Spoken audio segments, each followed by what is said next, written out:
Bonjour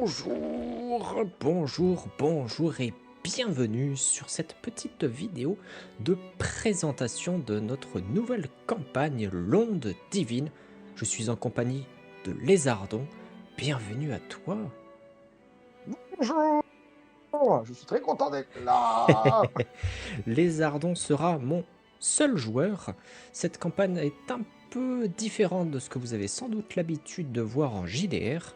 Ce sera un JDR tête à tête, très proche d'une expérience de RPG solo où les choix narratifs seront très forts. Il va y avoir beaucoup de dialogues à faire, beaucoup de choix. Il va y avoir beaucoup de drama également, des choix compliqués à faire, notamment en termes de romance et de romance. Non, ça va être très difficile pour lui de survivre à tout ça. Si vous ne connaissez pas le système Agora ou son univers, la vidéo est là pour ça. Je vais vous expliquer très rapidement les bases de cet univers. Agora, les conquérants de l'Agora précisément, c'est un univers d'heroic fantasy dans un monde où les mages sont très puissants, où les mages sont un peu les dirigeants de la société. Ils sont répartis dans différentes tours-écoles dirigées par des archontes. Ce sont à la base des aventuriers qui ont découvert une cité perdue, une cité un peu mystique qui possédait différents secrets. Ils ont rapporté certains de ces secrets avec eux et sont devenus des mages quasi immortels. A priori, ils devraient vivre encore pas mal de temps, ça fait 4000 ans qu'ils sont là, ils ont développé la magie, l'ont donnée au reste des mortels et aujourd'hui ils dirigent leur tour. Celle qui va nous intéresser le plus, celle qui concerne le personnage de Lézardon, ça va être la tour de l'église qui, comme son nom l'indique, dirige la religion, dirige toutes les religions en une seule. Elle a regroupé toutes les précédentes croyances qui étaient un peu éparpillées en un seul tout cohérent. Les dieux dans cet univers sont assez simples. On va retrouver du dieu solaire qui va représenter les paysans, les citoyens. On va retrouver une déesse lunaire qui va représenter tout ce qui est magique, tout ce qui est un peu mystique. Déesse très importante pour tout ce qui est mage, hein, forcément. On va également retrouver du classique, hein, du dieu du pouvoir, dieu des ambitieux, dieu également des conflits, un peu à la manière d'un Arès qui aurait pris des cours de réelle politique auprès de Machiavel. On a également des dieux un peu plus secondaires avec des sphères de pouvoir plus particulières, comme le dieu de l'ambre, qui est un dieu des cœurs nobles, des protecteurs, des médecins, le dieu des bons gars, quoi, hein. Voilà, tout le monde l'aime bien, le dieu de l'ambre. On a également des dieux plus particuliers, qu'on pourrait penser moins importants, mais qui n'en demeurent pas moins essentiels, comme le dieu du pain, le dieu des bons copains, le dieu de la bonne bouffe. Tout le monde l'adore, tout le monde le vénère, mais tout le monde ne se rend pas compte à quel point la nourriture, c'est quand même sacrément important. Sans nourriture, on passe pas une vie terrible, hein. Ce serait bien triste. Sans bonne chair, quand même, sans le gras. Basiquement, c'est le dieu de Caradoc. Voilà, c'est très simple. Même d'ailleurs, son visuel est un peu inspiré du personnage. Les petits trèfles à Camelot, hein, tout le monde apprécie. Donc voilà, l'église, très importante, ça va être la tour de Pyro, le personnage de Lézardon. Justement, tu vas nous présenter... Oh, ce n'est pas un humain, c'est un lézardin. Et pas un lézardon, ça n'a rien à voir. Les lézardins, qu'est-ce que c'est? Oh, C'est l'une des 3 races principales de cet univers. Vous avez les humains, je ne vais pas vous faire l'insulte de vous expliquer ce que c'est. Vous avez les lézardins, donc sorte d'hommes lézards, très intelligents, malgré leur tête un peu particulière. Ils ont leur propre monde, extrêmement développé au niveau technologique. Eux habituellement sont plus du côté de la tour mécanique, qui est une tour, comme son nom l'indique, de technophiles qui construisent des machines.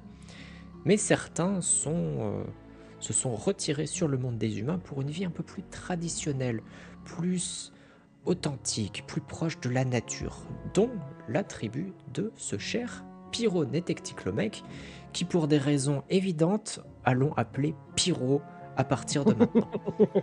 Pyro, je te laisse te présenter. Qui es-tu? Eh bien, je suis en fait un mage, en tout cas un aspirant mage de l'Église. J'ai fait ma licence plus ou moins comme tout le monde, mais j'ai pas été très très bon parce que, si vous voulez, bon, c'est pas que j'étais très très bon, hein, c'est que, bon, déjà, bon, je suis arrivé dans le monde des humains, c'était un peu compliqué déjà de me familiariser avec les conditions sociales parce qu'on n'interagit pas comme ça en Eh fait dans le oui, monde des Sardins.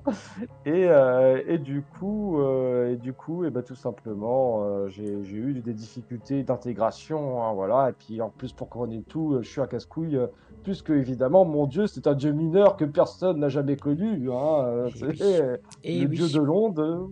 Je cherche encore des bouquins là-dessus. Et donc, moi, mon objectif, c'est de rendre connu, enfin, de rendre célèbre, ou plutôt mon dieu, ou en tout cas de faire reconnaître son existence. Alors très rapidement, qu'est-ce que l'onde? C'est l'onde vitale. Bon là, c'est une référence à Jojo, hein, Oh, évidemment. c'est fou ça, une référence à Jojo Bizarre Adventure. Oh, c'est inédit, Voilà. c'est du Et jamais donc, vu, c'est du jamais vu.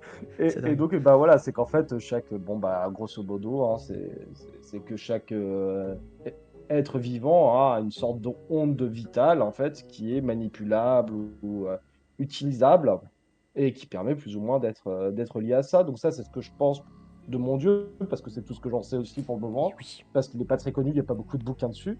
Et deuxième élément, je suppose que c'est un dieu important, même si personne n'y croit, parce que tout simplement, déjà, l'onde, c'est le principe même de la magie. En fait, les mages, dans cet univers, vu qu'ils maîtrisent la magie, ont tendance à vieillir plus lentement et ont tendance à avoir leur espérance de vie plus rallongée par rapport à un être humain normal, en fait, hein. largement, de très très loin. Donc, ce qui fait qu'en fait, il y a plusieurs choses dans la vie de tous les jours, entre guillemets, qui fait que Pyro est plutôt convaincu que son dieu, il est important, qu'il est badass, enfin bon, Eh bref, oui, voilà. eh oui, eh oui, eh oui, eh oui. Stylé, Le raisonnement de Pyro est très légitime, hein, ce n'est pas une avance particulière de sa part ou de son clan. L'onde est présente dans tous les êtres vivants, c'est vraiment l'énergie vitale en fait, hein. C'est donc Mm. essentiel. Et comme l'a très bien dit Lézardon, les mages, plus un mage pratique sa magie, plus son espérance de vie va se rallonger. Tant qu'un mage pratique, tant qu'il apprend de nouvelles choses, sa vie va continuer.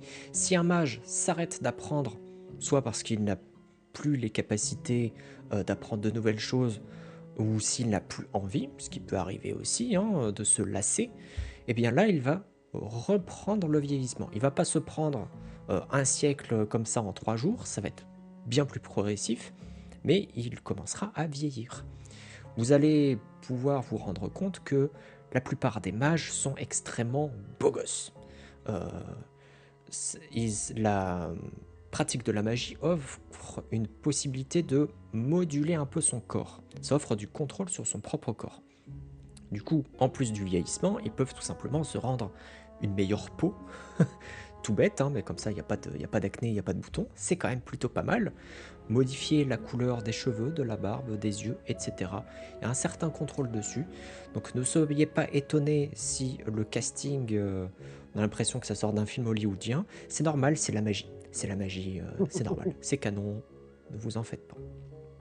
Et donc, dernier petit élément, c'est que je m'entends plutôt bien en fait avec mon enseignante, plutôt même très bien avec mon Tout enseignante, à donc fait. Réana en fait, hein, qui a été mon enseignante pendant plusieurs années. Et du coup, ça participe aussi au fait que les autres élèves ont tendance à mal me regarder parce qu'ils comprennent pas que Rihanna s'intéresse à moi alors que j'ai raté ma première année. Enfin bon, bref. Bon, voilà. C'est jalousie des humains. C'est ça, c'est ça, c'est ça, c'est ça.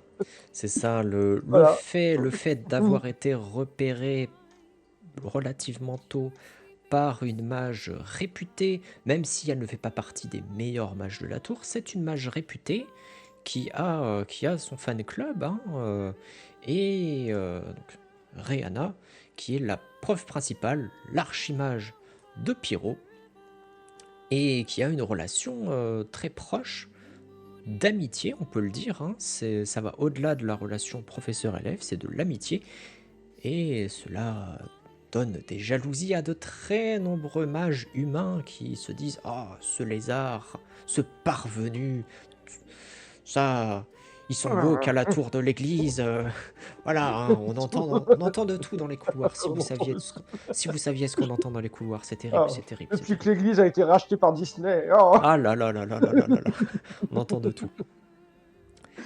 On entend de Euh, tout et on va en entendre certainement encore plus, car ce très cher Pirou va devoir sortir de sa grotte, car il est convoqué par l'archonte en personne qui a visiblement des choses à lui dire. L'archonte Sophia, dirigeante suprême de la tour de l'église, en quelque sorte une sorte de super papesse qui n'a jamais été élue par quiconque et qui est en place depuis 4000 ans. C'est une mage extrêmement puissante, elle fait partie des plus grands mages du monde, de très loin, immortelle, très belle, très puissante, une connaissance magique encyclopédique, connaissance théologique encore plus grande.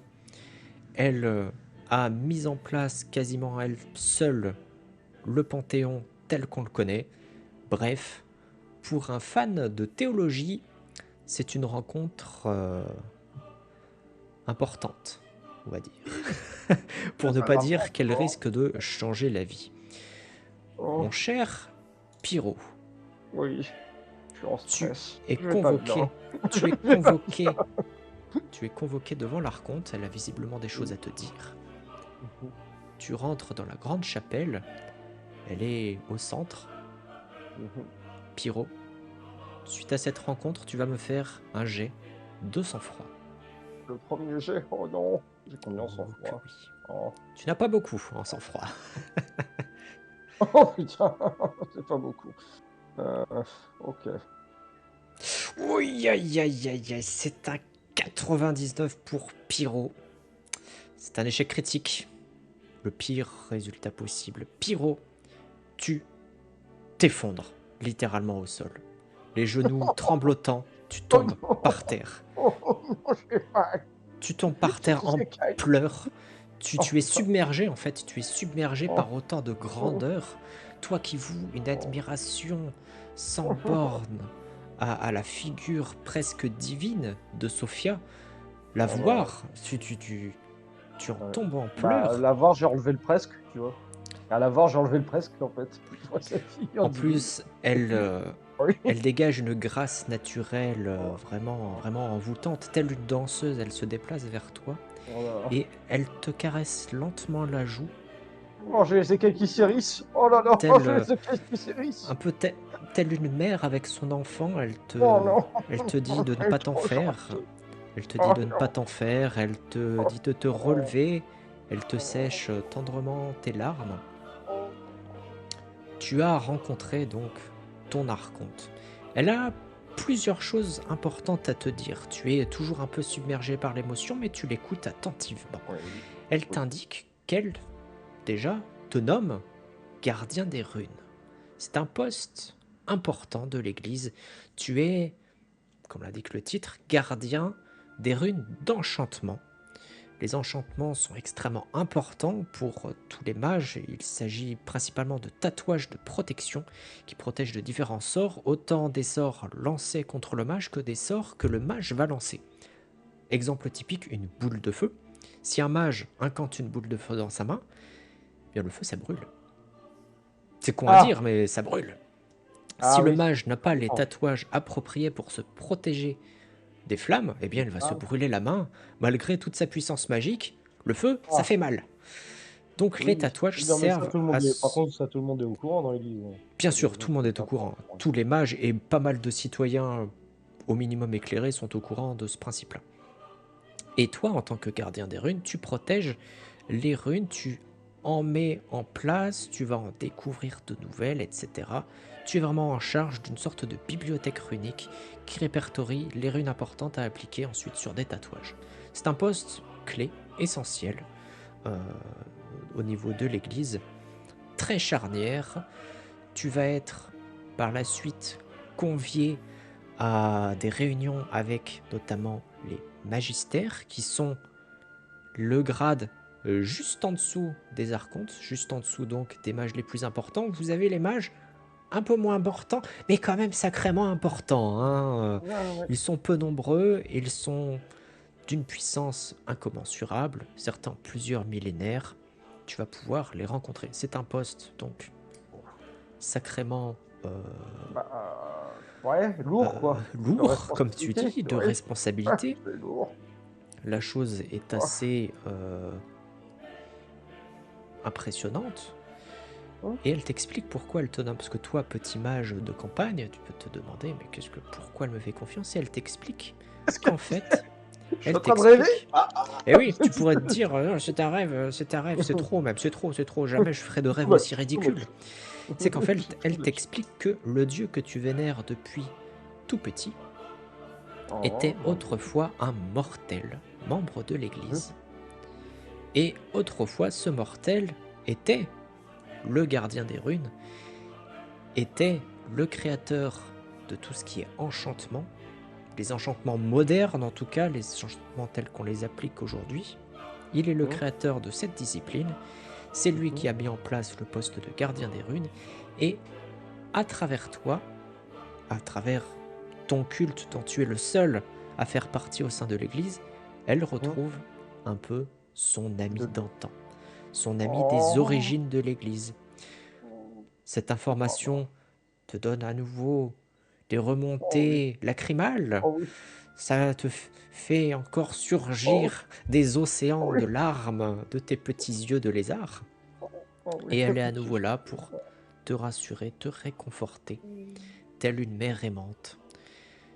Si autrefois tu avais éventuellement des micro-doutes concernant Sophia, ils ne sont plus là. Ton échec critique détermine ton avenir. Pyro, Voilà. ton âme et ton être appartiennent à Sophia. C'est fichu. Tu ne pourras plus, même avec de bonnes justifications roleplay, ce sera difficile pour toi de t'opposer à elle. Ça va être un peu ton handicap pour le reste de cette campagne. Tu as fait un échec critique à un moment charnière, tu vas le payer. Oh merde. Eh oui. Après, moi je la vois comme une gentille, donc normalement ça devrait bien se passer. Sûr. Aucun problème. Après, si le joueur a ses propres volontés, on en est où, hein? C'est un jeu de rôle. Le joueur s'efface au détriment du personnage. Hein. C'est comme ça. C'est comme ça le roleplay. Et c'est ce genre d'aventure que vous allez pouvoir retrouver dans cette campagne de l'Onde Divine. Vous allez pouvoir avoir un épisode par semaine tous les vendredis à 18h. Vous allez retrouver Pyro et ses futurs amis membres de la tour dans de nombreuses aventures. Je vais vous demander néanmoins d'être un peu tolérant sur la qualité visuelle et sonore des premiers épisodes, à savoir que les tout premiers ont été tournés il y a un moment, ça date. De base, ça ne devait pas forcément être diffusé, mais on s'est dit que ça pouvait être sympa de partager tout ça. Donc, qualité sonore n'est pas toujours à la hauteur sur une bonne dizaine d'épisodes. Ne vous inquiétez pas, il y en a encore plein d'autres qui arrivent ensuite.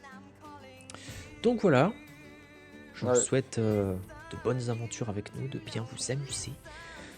C'est un univers relativement fun. Hein. C'est pas de l'heroic fantasy prise de tête, c'est pas Game of Thrones, c'est pas sordide, c'est rigolo. C'est de l'high fantasy. Il y a plein de magie, il y a des mages, il y a de la romance, il y a un peu de combat, mais pas beaucoup. Ça cause beaucoup. On va beaucoup parler. Si les jeux de rôle du type dialogue ne vous intéressent pas, passez votre chemin, désolé. C'est pas pour vous. C'est pas pour vous. Si Baldur's Gate vous a donné envie de voir de nouveaux horizons de jeux de rôle, ça peut vous intéresser, à condition que vous ne vous attendiez pas à du combat tous les épisodes. Ce sera pas le cas. Clairement, faut être clair. À un moment donné, il faut être clair. Hein. Le combat, c'est dans notre tête. Les combats. C'est dans notre tête, c'est avec des mots. C'est ça, le système Agora, littéralement, a un principe de confrontation de dialogue. C'est les véritables combats sont les dialogues, en fait. Les règles, éventuellement, il y aura une vidéo qui vous expliquera plus en détail les règles. Vous verrez de toute manière, c'est très simple. Il y a des jets de dés Vraiment. sur 100, les échecs, les réussites. De toute façon, en fonction de nos réactions, vous le verrez très bien s'il y a eu un échec ou une réussite. Hein. À Vous le préciser que verrez s'il très y bien. avait que du combat, Pierrot, il survivrait pas 3 jours parce que c'est un mage de campagne, en fait. Et puis là, il va croiser les plus puissants mages de la Et oui, et oui, et oui, ça va. et oui. Voilà. Ne serait-ce qu'en termes de cohérence, si je veux que mon perso survive, oui, heureusement que c'est pas que du combat. Et oui, ce n'est pas du Moi, je vais Donjon faire et des Dragon. flammes. Je vais faire des flammes pour allumer mes cigarettes, mais c'est tout, quoi. Même pas en plus. Même pas. Je peux même pas Non, faire ça. en Je peux vrai, même non. pas faire ça. En vrai, non, tu peux même pas faire ça, mec. Hein. Le feu de camp, tu peux pas l'allumer en claquant des doigts. C'est pas possible. Je peux même pas faire ça. Et non, c'est terrible. Hein. Eh non. Le mage qui sert à rien, quoi. Mais comment on va faire une campagne entière avec lui? C'est pas possible. C'est impossible. Oh, on va Vous tenir verrez 2 bien. Vous épisodes. verrez bien si ça vous intéresse. On va faire 2 épisodes et puis ce sera pas possible après. C'est fichu, c'est fichu. En tout cas, merci à vous d'avoir suivi cette petite vidéo. Je vous dis à la prochaine. Salut! Bye.